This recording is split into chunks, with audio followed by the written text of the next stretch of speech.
समाज में एक दूसरे को लड़ाने की कोशिश कर रहे हैं और उसी के साथ भाषा भाषा में लड़ाई, धर्म धर्म में लड़ाई और हर चीज में वो आज अपना हाथ आगे कर रहे हैं।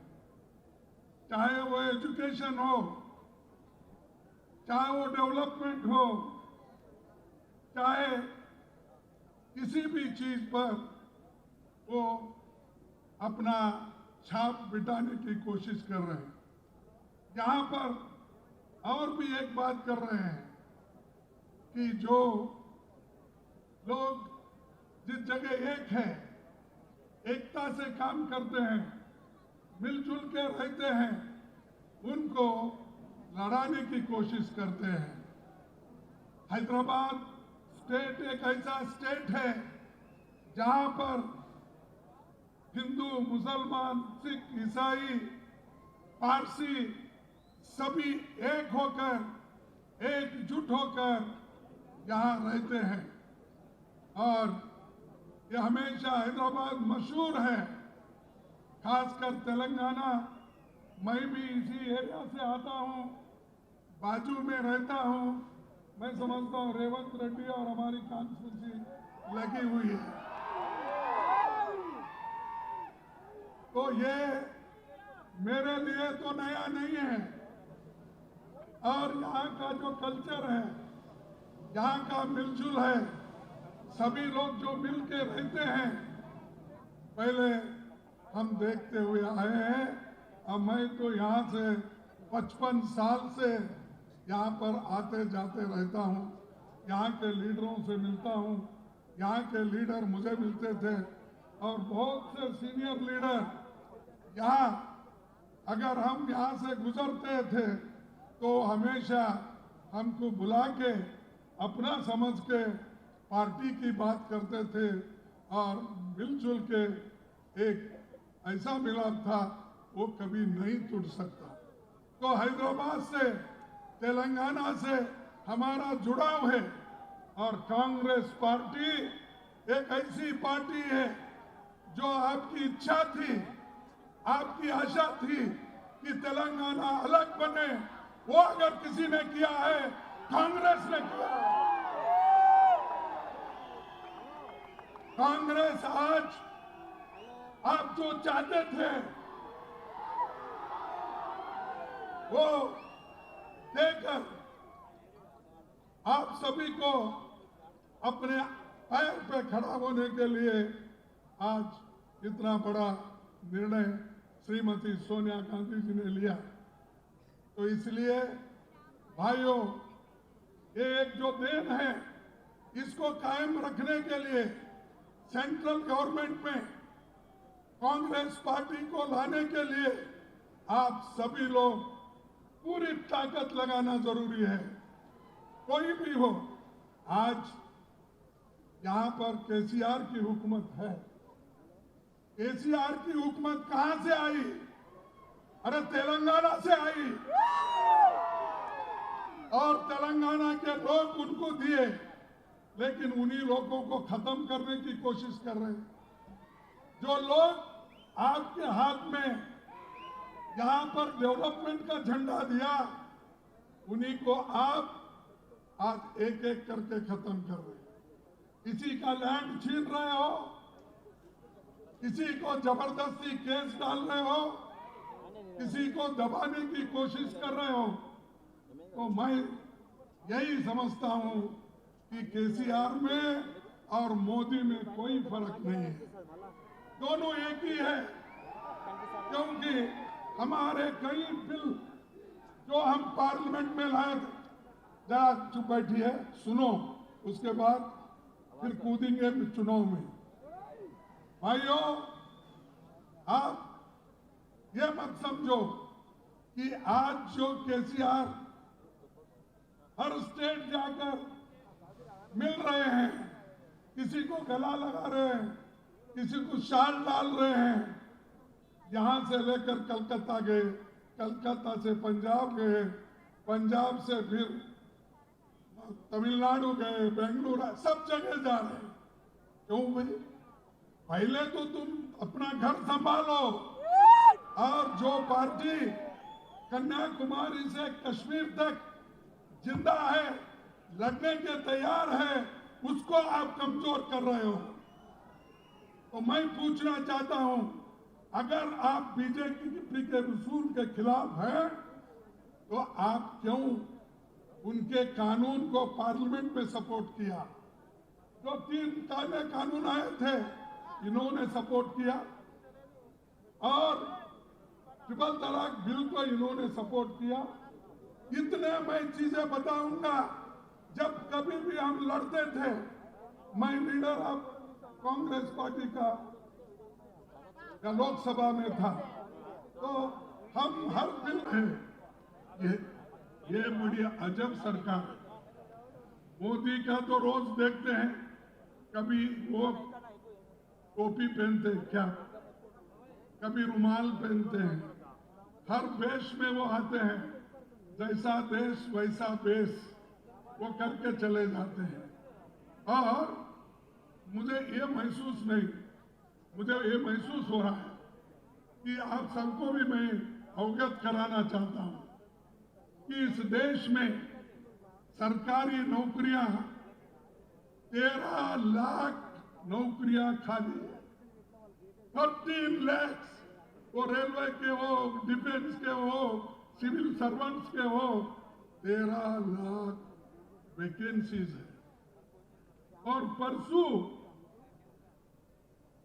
मोदी जी 75,000 नौकरियां की सर्टिफिकेट बांट रहे हैं।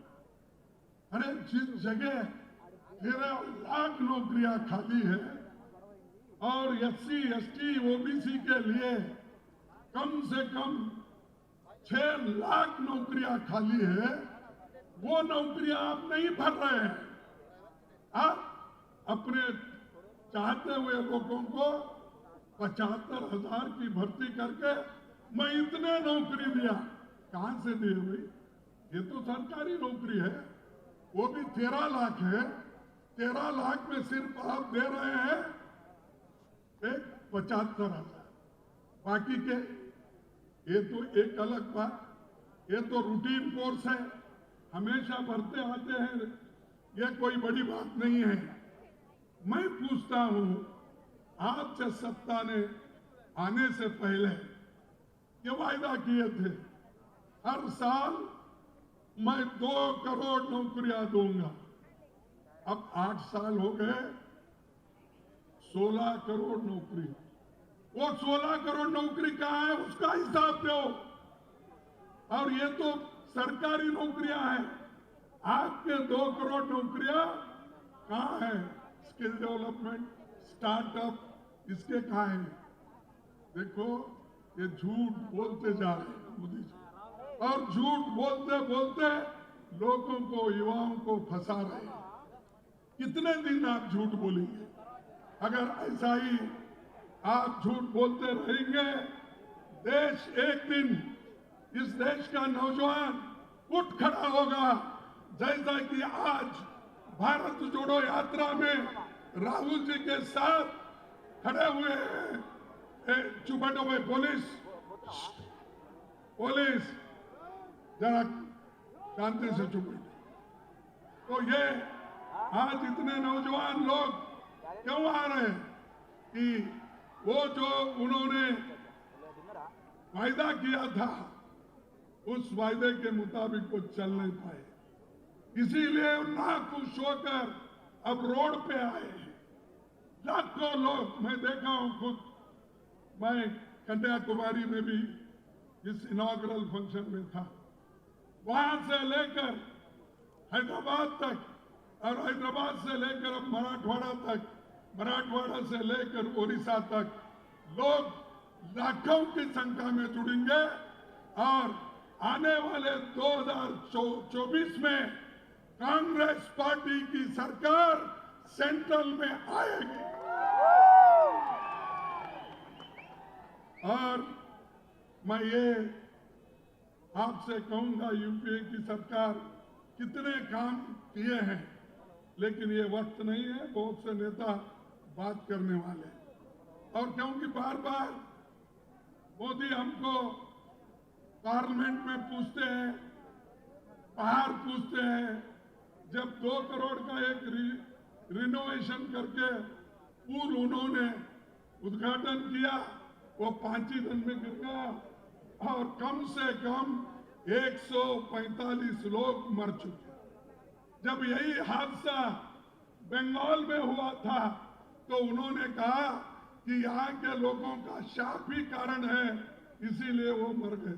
तो मैं पूछना चाहता हूं मोदी साहब, आप तो सिर्फ 2 करोड़ रिपेयर के लिए वो जो पैसे देकर आपने जो पुल को बनवाया था, तो उस पुल पर चढ़ के नौजवान बच्चे और खासकर बूढ़े लोग भी आज 145 लोग अपनी जान खो पाए। तो ये मोदी झूठ बोलते हैं और झूठ का अगर आप सपोर्ट करते जाएंगे एक दिन देश को तबाह और तंग कर देगा। तो इसलिए दोस्तों, हमारे काम क्या है ये आपके सामने है। वो हमेशा बोलते थे 70 साल में तुमने क्या किया। मैं पार्लियामेंट में उनको बार बार कहता था, अगर 70 साल में हमने कुछ नहीं किया होता, मोदी जी आप प्रधानमंत्री इस देश के नहीं बन सकते। आप जो प्रधानमंत्री बने, पंडित जवाहरलाल नेहरू जी इस देश में डेमोक्रेसी को टिकाया, उसका जो बुनियाद है नीचे डाल दिए थे। तो आप वो डेमोक्रेसी को टिकाने का काम हम लोगों ने किया और उसका फायदा आपको मिला। संविधान, इस देश का संविधान डॉक्टर बाबा साहब अम्बेडकर, महंगाई की मार, एक तरफ अनएम्प्लॉयमेंट, और आज 26 करोड़ लोगों का इनकम केवल 10,000 रुपए महीना है। 28 करोड़ लोग जो काम करते हैं, उनमें से 26 करोड़ लोगों की आमदनी तो केवल 10,000 रुपए।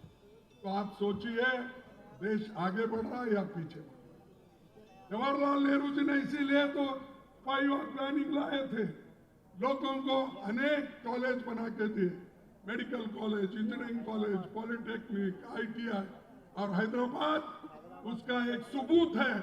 जिस जगह हजारों लोग फार्मेसी में और दूसरे इंडस्ट्रीज में, HLA में जो काम करते हैं, जैसा हैदराबाद बना, पब्लिक सेक्टर की वजह से हैदराबाद को बढ़ावा मिला, इकोनॉमी को बढ़ावा मिला, क्योंकि पंडित जवाहरलाल नेहरू जी की सोच जो थी पब्लिक सेक्टर बनाने का, लोगों को नौकरी देने का।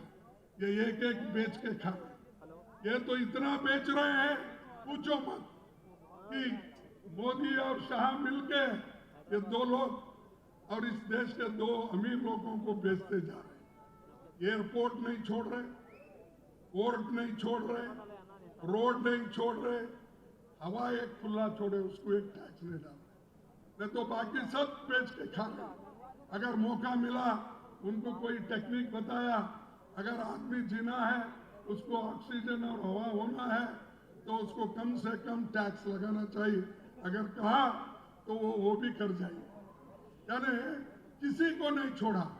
तो इसलिए ऐसे लोगों को पहले गद्दी से हटाना है। इसके लिए एक होना है कि छोटी मोटी बातें आप भूल जाओ, कौन क्या दिया, किसको क्या मिला। अरे अगर देश बचा, हम बचे, डेमोक्रेसी बची, संविधान बचा, तो ये सब कुछ मिलने वाला है ना। अगर यही खत्म हुआ तो आपको क्या मिलने वाला? फिर गुलाम बन जाएंगे, फिर चंद लोगों के हाथ में आप रहेंगे। तो इसलिए भाइयों, मैं ज्यादा वक्त आपका न लेते हुए मैं आपसे यही विनती करूंगा, हम मिलजुल के आगे कदम बढ़ाएंगे और आखिरी एक बात मैं कहता हूं, वक्त को बदलना सीखो, वक्त को बदलना सीखो, मजबूरियों को मत कोसो, मजबूरियों को मत कोसो, वक्त को बदलना सीखो और हर हाल में राहुल जी के साथ चलना सीखो।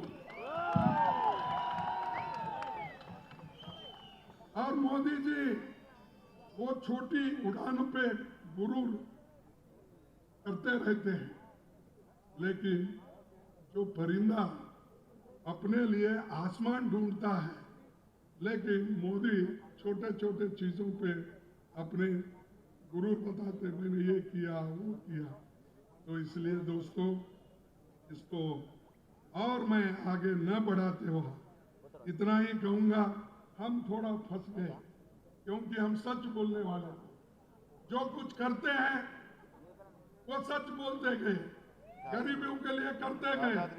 सोनिया जी ने फूड सिक्योरिटी एक्ट लाई, कंपल्सरी एजुकेशन एक्ट लाया और मनरेगा जैसा स्कीम लाए।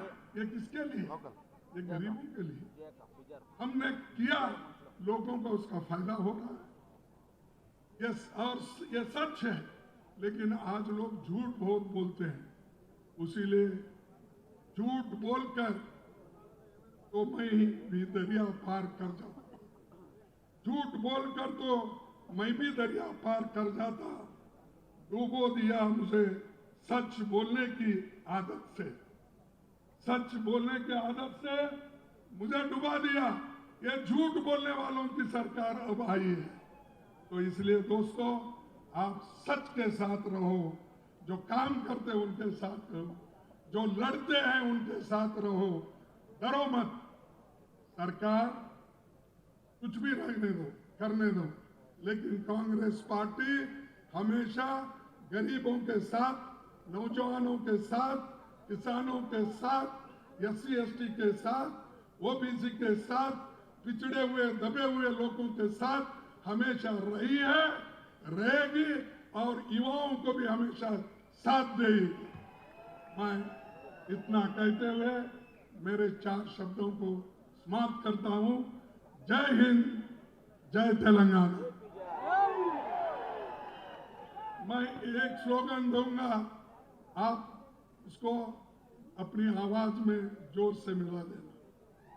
जोड़ो जोड़ो भारत जोड़ो।